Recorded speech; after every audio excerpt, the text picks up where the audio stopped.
जरा आपको बताते चले कि बल्दियाती इदारों की भी बात, क्योंकि बल्दियाती इदारों के लिए इलेक्शन का बिगुल बजने वाला है और उससे पहले इलेक्शन अथॉरिटीज़ की तरफ से बाज़ाब्ता तौर पर कमर कस ली गई है। मुख्तलिफ वार्डों को मुख्तलिफ ज़ुमरों के लिए मुख्तस रखा गया है, स्पेसिफाई कर दिया गया है। और जब यह खबर सामने आई उसके बाद सियासत काफ़ी ज़्यादा जम्मू और श्रीनगर के अंदर जो है वो देखने को मिल रही है। फ़िलहाल खबर जम्मू म्यूनसिपल कॉरपोरेशन की बताएंगे आपको, जहां पर नोटिफिकेशन जारी कर दी गई है और कई वार्ड्स को रिजर्व कर दिया गया है।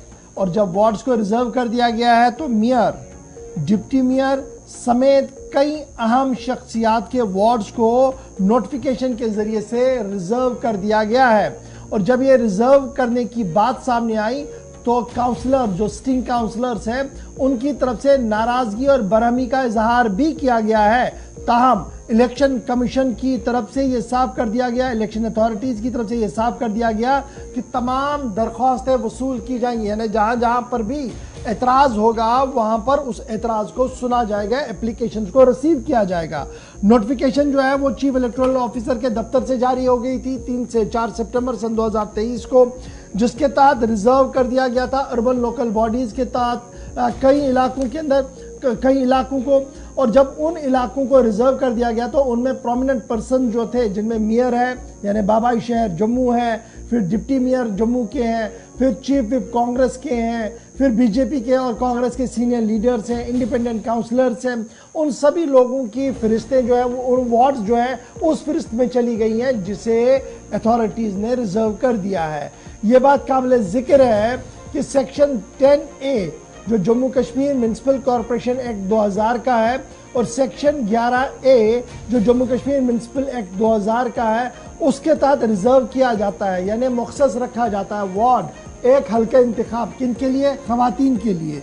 फिर किन के लिए? शेड्यूल कास्ट के लिए, SCs के लिए, STs के लिए, शेड्यूल ट्राइब्स के लिए। और ये म्यूनसिपल एक्ट के तहत ही कानून जो है वो अमल में लाया जाता है और यही वजह है कि इस बार भी रोटेशन के तहत कई इलाकों को लाया गया है। अब जो पॉपुलेशन अभी सामने आ रही है और जिस तरीके की नोटिफिकेशन सामने आई है SC, STs, वुमेन कैटेगरी और दीगर चीज़ों के लिए, उसमें 19, 29, 41, 45, 56, 57, 59, 65, 67, 74 ये शेड्यूल कास्ट के लिए नोटिफाई कर दिए गए हैं। 29, 56 SC के लिए, वुमेन के लिए, और वार्ड 60 जो है वो ST के लिए, 63 जो है वो ST वुमेन के लिए, 2, 5, 8, 12, 16, 23, 26, 32 और इस तरीके से 72 तक जब आप चलेंगे तो ये रिजर्व कर दी गई हैं जी ख़वातीन के लिए। और ये साफ कर दिया गया कि अगर किसी ने एतराज़ है इन पूरे मामले पर जो नक्शा खींचा गया है इलेक्शन अथॉरिटीज़ की तरफ से, तो वो 14 सितंबर तक तहरीरी तौर पर इलेक्शन अथॉरिटीज़ के सामने बात रखेंगे। और जब मेयर जो इस वक्त मौजूदा मेयर है राजेंद्र शर्मा और दीगर लोगों की बात को देखते हैं तो नाराज़गी साफ झलक रही है और नाराज़गी के बीच ये कहा जा रहा है कि आज तक इस तरीके का नहीं था। अब जिस तरीके से अफसर कर रहे हैं ये जानबूझकर एक ऐसा निज़ाम बनाने की कोशिश कर रहे हैं जिससे सब कुछ दरहम बरहम हो, ये कुछ लीडर्स की तरफ से बयान आ रहे हैं। ताहम साबिक डिप्टी मेयर से हमारे नुमाइंदे ने गुफ्तगू की है, उन्होंने क्या कुछ इस पूरे मामले पर कहा है। मामला सियासी है, समझिएगा कि क्या कुछ खातून उम्मीदवार भी कह रही है। करते हैं तो जिस तरह से एक नोटिफिकेशन जारी की गई है और उस प्रक्रिया के अंदर महिला रिजर्वेशन की बात करते हैं, हालांकि कई ऐसे वार्डों को जो है वो रिजर्व कर दिया गया है।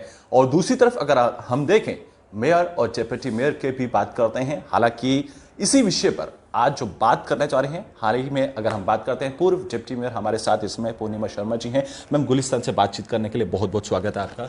बहुत बहुत धन्यवाद आपका मेरा चयन करने के लिए। मैम, सबसे पहला सवाल रहेगा, महिलाओं के आरक्षण की बात करते हैं और भारतीय जनता पार्टी हमेशा से महिलाओं के आरक्षण की बात करती है। और आपको क्या लगता है कि देश की अगर हम बात करते हैं, देश की जो इस समय राष्ट्रपति हैं वो भी महिलाएं हैं और महिला है, और दूसरी तरफ इस वक्त आप अपने आप को और जम्मू कश्मीर में जो महिला विंग है किस तरह से देखते हैं इस अर्बन लोकल बॉडीज़ के चुनावों को लेकर? पहले तो मैं आपका बहुत धन्यवाद करती हूँ, फिर मैं धन्यवाद करती हूँ अपनी ऑर्गेनाइजेशन का। I think Bharatiya Janata party एक ऐसी ऑर्गेनाइजेशन है जिसने 33% जो रिजर्वेशन महिलाओं को पहले अपने संगठन में दी और उसके बाद हमारे प्रधानमंत्री जी ने इसमें पॉजिटिविटी दिखाते हुए जो 3 tier system first time Jammu Kashmir में उन्होंने जो स्थापित किया, उसमें 33% चाहे हमारी लोकल बॉडीज हो, पंचायत हो, डीडीसी हो, व्हाटएवर भी, सब में उन्होंने अब महिलाओं का आरक्षण जो है वो स्थापित किया। और उसके अंतर्गत बहुत सी ऐसी महिलाएं कैपेसिटी होल्डिंग वाली जो महिलाएं हैं, आपने देखा होगा कि आपके समक्ष में उन्होंने अपने कर्तव्य को डेवलपमेंट में चेंज करने का पूरा प्रयास किया। क्या लगता है इस बार चुनावों में, इस बार आप समझते हैं कि महिला एक मेयर के ओहदे पर यहाँ पर हम देखें जम्मू कश्मीर में होनी चाहिए? क्यों नहीं होनी चाहिए? आप देखते हैं जो ऑर्गेनाइजेशन अब जो डायरेक्ट करता है उसके अनुसार ही चयन किया जाता है। जो उनकी अपेक्षा रहती है कि जनता की अपेक्षा पर खरा उतरना भी हमारी प्रायोरिटी रहती है। आपने देखा होगा कि अगर पार्लियामेंट में इतनी अच्छी हमारी इम्पोर्टेंट पोस्ट्स हैं, आप देख रहे हैं हमारी निर्मला सीतारमण जी, हमारी और बहुत ऐसी पार्लियामेंटेरियन हैं जिन्होंने एक इम्पोर्टेंट पोस्ट को, इम्पोर्टेंट जो सीट्स हैं उनको सही मायनों में सार्थकता लाई है उसमें।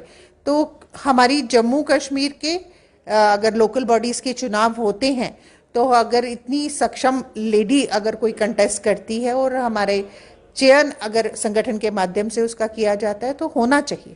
मैम, आपको क्या लगता है अगर चयन चुनावों में जनता मत देती है, हालांकि इस तरह से उम्मीदें भी ये जताई जा रही हैं कि मेयर और जो पार्षद के चुनाव होंगे वो एक साथ होंगे, इस तरह की अटकलें भी अभी जम्मू कश्मीर में बनती हुई नजर आ रही हैं। अगर महिला यहाँ पर चुनकर एक मेयर के ओहदे पर आती है तो आपको क्या लगता है, आपकी विचारधारा से, पार्टी की विचारधारा से क्या मैनिफेस्टोस रहेंगे जो काम पीछे नहीं हो पाए हैं और जो आगे काम करने हैं, उनमें क्या कुछ बदलाव आप देखते हैं?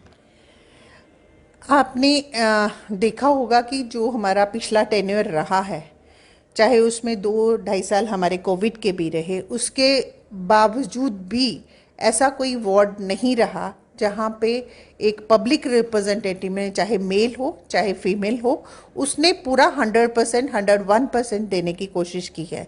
इवन अभी 2 महीने अगर जो रह गए हैं उसमें भी महिलाएं, आज यही डिस्कशन ऑफिस में चल रही थी कि हमारी जो अनुदान राशि हमारे साथ स्टैंड कर रही है, यहाँ पीछे कहीं अगर हमें किसी डिपार्टमेंट के माध्यम से अगर हमें मिल सकती है तो हमें तुरंत उसको लेकर कैश करके तुरंत डेवलपमेंट में कैसे चेंज करना है।